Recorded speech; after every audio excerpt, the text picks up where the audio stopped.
Georg Wilhelm Friedrich Hegel nasceu em Stuttgart em 1770 e foi um dos maiores filósofos do idealismo alemão. Ao lado de Schelling e Fichte, estudou teologia em Tübingen, onde travou amizade com H. Hölderlin e Schelling, mas desde cedo se voltou para a filosofia, especialmente interessado nas ideias de Kant. Com o tempo, desenvolveu um sistema filosófico próprio, marcado pela tentativa de conciliar razão e realidade, liberdade e necessidade, sujeito e objeto. Sua vida foi marcada por um percurso acadêmico que o levou de Jena a Heidelberg, até se estabelecer em Berlim, onde alcançou prestígio e se tornou um dos pensadores centrais da época. Morreu em 1831, deixando uma obra vasta e complexa, que influenciou tanto o pensamento marxista quanto o existencialismo, a teologia e a filosofia contemporânea. A Fenomenologia do Espírito, publicada em 1807, é considerada a primeira grande obra de Hegel e uma das mais difíceis da filosofia ocidental. Nela, Hegel propõe uma espécie de biografia da consciência, um caminho no qual o espírito humano se desenvolve em busca da verdade, passando por diferentes estágios e contradições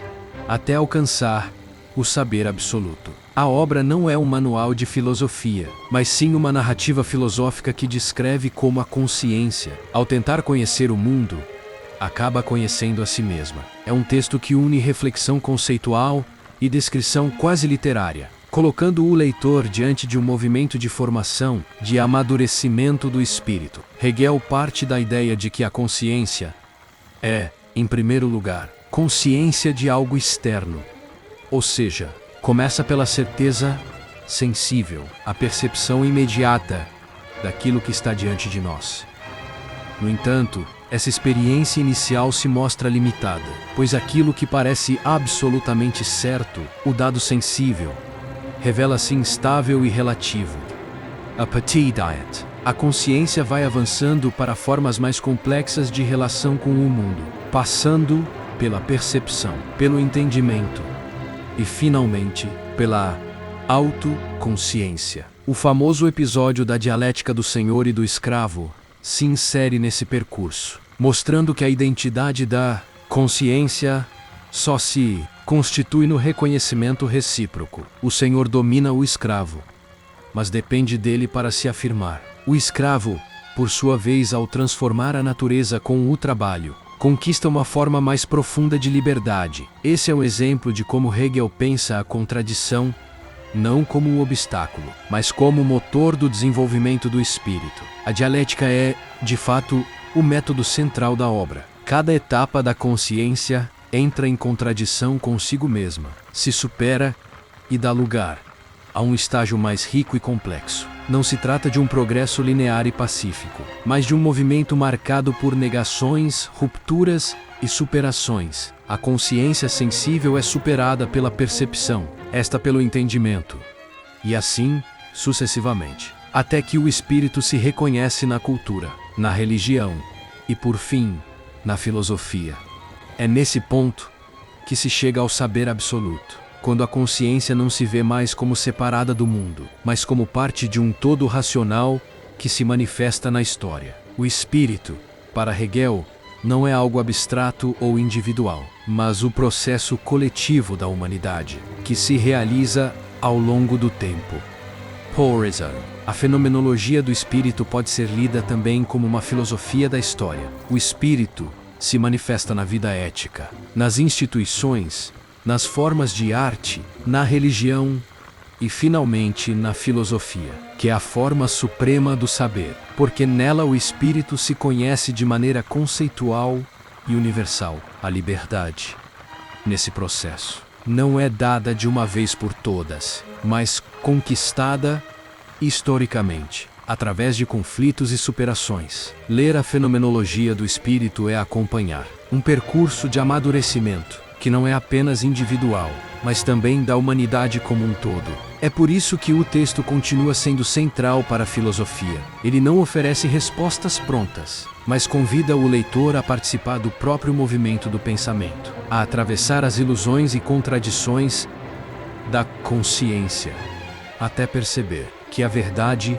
não é algo externo, mas a realização da liberdade no interior da própria razão. A fenomenologia do espírito de Hegel pode ser relacionada com os acontecimentos recentes em que grupos negacionistas, muitas vezes apoiados em interpretações religiosas, se colocaram contra a ciência, como ocorreu no Brasil, nos Estados Unidos e em partes da Europa nos últimos anos. Hegel descreve, em sua obra, que a consciência não permanece fixa, mas progride por meio de conflitos, contradições e superações. Cada estágio da consciência acredita ter encontrado a verdade definitiva, mas inevitavelmente descobre seus limites, sendo forçada a avançar. Quando observamos o fenômeno do negacionismo científico, vemos algo semelhante a uma consciência que se apega a formas imediatas e parciais de verdade.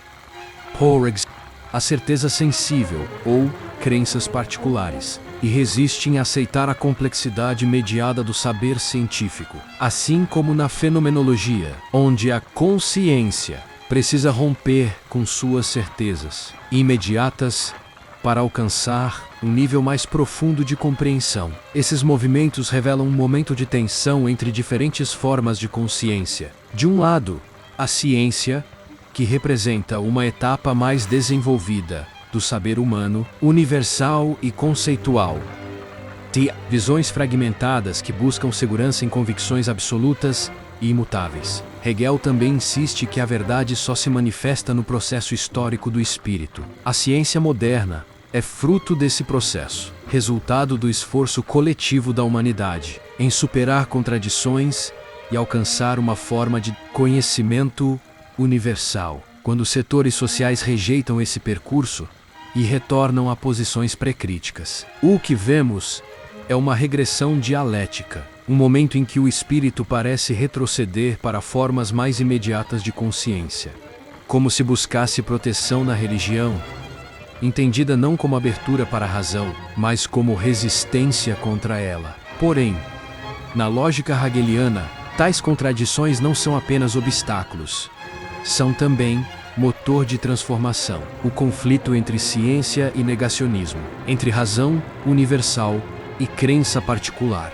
pode ser compreendido como parte de um processo em que o espírito se confronta consigo, colocando à prova a capacidade da sociedade de integrar fé e razão em um horizonte mais amplo. A resistência negacionista mostra os limites do estágio atual da consciência social, mas também prepara a necessidade de superação, em que a liberdade e a verdade possam se afirmar de maneira mais plena. Em conclusão, a fenomenologia do espírito nos ajuda a compreender que o embate entre ciência e negacionismo religioso não é apenas um conflito contingente, mas a expressão de um momento do próprio movimento histórico do espírito. O apego às certezas imediatas e a rejeição do saber universal revelam contradições que, segundo Hegel, são inevitáveis e necessárias para o amadurecimento coletivo da consciência. Assim, mesmo os retrocessos e tensões que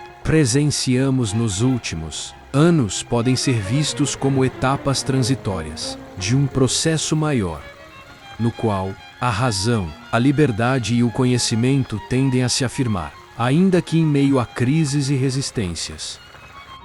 Aurelius Solis é um livro que conta a jornada de Sexto Lúcio Afrânio, um jovem romano marcado pela guerra civil, que ao lado de seu tutor, Esra, parte em busca de liberdade, entre batalhas, amores e tragédias. Sua família enfrentará o poder de Roma e descobrirá que a luta pela esperança pode atravessar continentes. Estou deixando um link na descrição, onde você poderá ler ou adquirir o seu livro.